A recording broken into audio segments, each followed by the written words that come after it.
Good morning. Today our topic is preposition.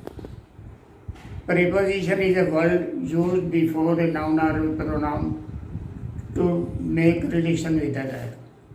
जैसे हमने पहले लिया in.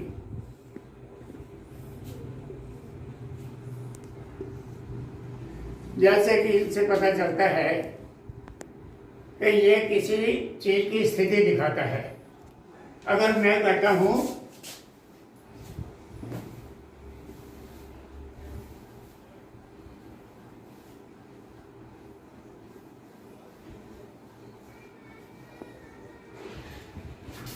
The principal is sitting in the room.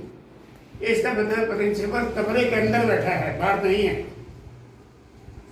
अगर मैं कहता हूँ you are in the wrong, आप गलती पर हैं। ही इज इन ट्रबल, वो कष्ट में है। ही हेल्प मी इन माई नीड, उसने मेरी अवस्था संकट के समय सहायता की।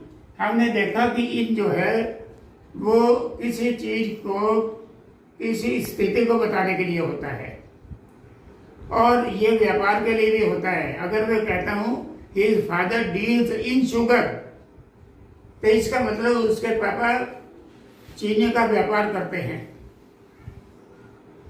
ये वेशभूषा के भी लिए होता है। मैं कहता हूँ I saw her in a very charming dress, मैंने उसे बड़ी शानदार ड्रेस में देखा, तो तब भी इनका प्रयोग हो गया। यू कैन नॉट कम इन, तुम अंदर नहीं आ सकते, क्योंकि इन अंदर जाने के लिए है ही नहीं। तो आपने देखा था इनका प्रयोग तब होता है जब कोई चीज पहले से किसी जगह विद्यमान होती है, या कोई अपने व्यवसाय की बात करता है, या अपने वेशभूषा की बात करता है, या टाइम की बात करता है। जैसे ही reached at our home in time, वो हमारे घर पूरे समय पर आया। तो हमने देखा कि हमने 4 स्थिति में इनको लिया। नंबर 1 स्थिति हमारी ये है कि कोई चीज पहले से वहां पर विद्यमान हो, और दूसरी स्थिति ये है कि हम वेशभूषा के बारे में बताते हैं। तीसरी स्थिति ये है कि हम अपने कष्ट, ट्रबल वगैरह के बारे में बताते हैं कि उस समय इन कैसे लगता है। और चौथी स्थिति वो है कि जब हम समय के बारे में बताते हैं। अब हम नेक्स्ट चलते हैं इंटू की तरफ। इन और इंटू का एक बंधन है जो कि साथ साथ समझाया जाता है। इंटू का मतलब होता है बाहर से अंदर, बाहर से अंदर। मान लीजिए बहुत बारिश हुई है और चारों पानी पानी भर गया है, और उसमें 1-2 कुएं भी दब गए हैं पानी में। गाय जाते जाते उसको पता नहीं चला, पैर फिसल के उसके बीच में गिर गई। तो हम क्या कहेंगे? The cow fail into the well. तो ये जरूरी नहीं कि बाहर से अंदर जाने के लिए हम लगाए। अगर किसी को हम धक्का मार के भी अंदर कर देते हैं तो तब भी इंटू लगेगा। The thief went into a garden, हम ये नहीं लिखेंगे the thief went in a garden, into a garden, बाग में गया। जब भी बाहर से अंदर की बात करते हैं तो हम मतलब उसको इंटू लगाते हैं। इसकी एक दूसरी स्थिति है अपना वेश बदलना या वेश बदलना। जैसे मैं कहता हूं कि translate the following sentence, translate the following sentence into English. तो नीचे लिखे सेंटेंस को अंग्रेजी बनाओ। इसका मतलब नीचे जो पहले सेंटेंस लिखा वो हिंदी में था, इंग्लिश बनकर उसका वेश बदल गया।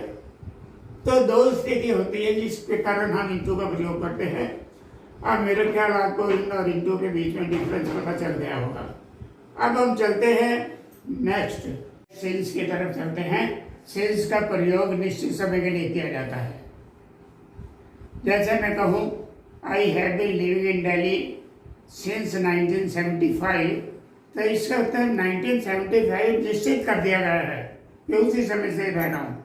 आई have known to him since 2014, मैं उसे 2014 से जानता हूँ, तो टाइम फिक्स हो गया। तो आपने देखा कि फिक्स टाइम के लिए सिंस लगता है, और फिक्स टाइम अगर नहीं होता तो उसके लिए हम नेक्स्ट प्रीपोजिशन का प्रयोग करेंगे। फॉर की तरफ चलते हैं। फॉर का प्रयोग गिनती के लिए होता है। जैसे she has been living in Delhi for 20 years, वो 20 सालों से दिल्ली में रह रही है। I have been working in this factory for 10 years, मैं 10 सालों से इस फैक्ट्री में काम कर रहा हूँ। His father has been teaching in the college for 5 years, उसके पिताजी 5 साल से कॉलेज में पढ़ा रहे हैं। जब भी हम फॉर का प्रयोग करेंगे तो बीच में गिनती जरूर आएगी, चाहे वो 1 से लेकर 100 तक हो, कितने भी। That is all. अब हम चलते हैं ऑन की तरफ। ऑन का प्रयोग तब होता है जब कोई चीज किसी के ऊपर निर्भर हो जाती है। और मैं कहता हूँ the book is on the table, तो इसका मतलब बुक जो है वो टेबल के ऊपर निर्भर है। अगर टेबल में रख देता तो बुक गिर जाएगी। इसी तरह हम कहते हैं कि मतलब he is sleeping on the roof, वो छत पर सोया पड़ा है। तो किसके ऊपर आश्रित है? छत के ऊपर। और हम देखते हैं कि मतलब उनका प्रयोग तब होता है जब हम किसी के ऊपर आश्रित हो जाते हैं। और सेकेंडली मैं आपको बता दूं कि जितने भी किताबें लिखी जाती हैं उन पर उनका प्रयोग होता है।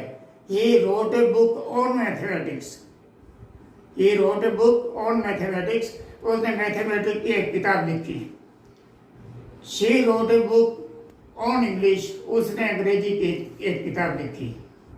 He is running on the road, उसको रोड का सहारा है। और जब इस सत्य होती है, दुनिया में कोई ऐसी चीज नहीं है जो किसी के ऊपर निर्भर ना हो, और उसके लिए ऑन का प्रयोग ही हम करते हैं।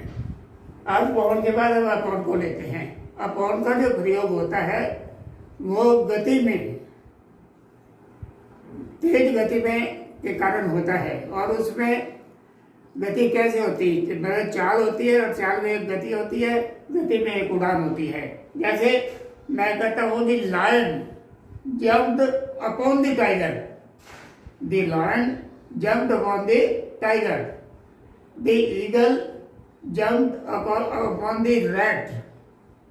तो ये आप देखिए कि मतलब गति में जो चीज चलती है और किसी को पकड़ती है तो उसके लिए अपॉन का यूज होता है। अब हम नेक्स्ट चलते हैं बिसाइड में।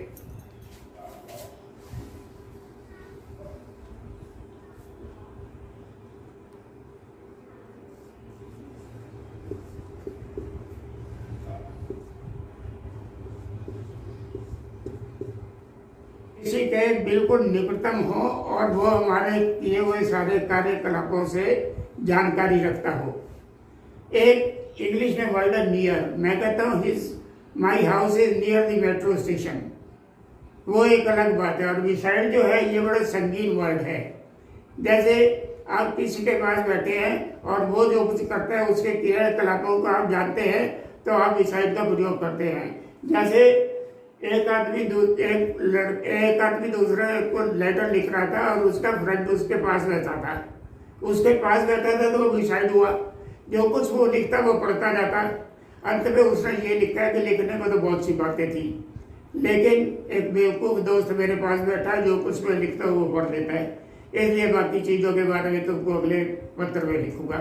जब उसके दोस्त ने वो भी पढ़ दिया तो वो कहता है इत्मीनान से लिखे, मैंने अभी कुछ नहीं पढ़ा। तो बिसाइड का मतलब ये है by the side, by the side यानी बाई द साइड, बिल्कुल उसके साथ चिपक के बैठना, बिसाइड। अब हम नेक्स्ट चलते हैं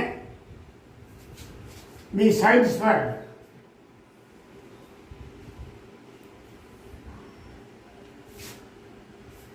बिसाइड्स पर चलते हैं।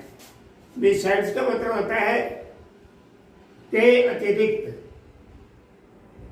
के अतिरिक्त। जैसे मैं कहता हूं Mohan, all the students in the class were present, all the students in the class were present besides Mohan, Mohan के अतिरिक्त सारे बच्चे क्लास में हाजिर थे। He helped each and everyone besides me, उसने हर एक की सहायता की मेरे को छोड़कर, मेरे अतिरिक्त। आज इतना ही। आपको अच्छा लगे शेयर करें, लाइक करें और कमेंट करें।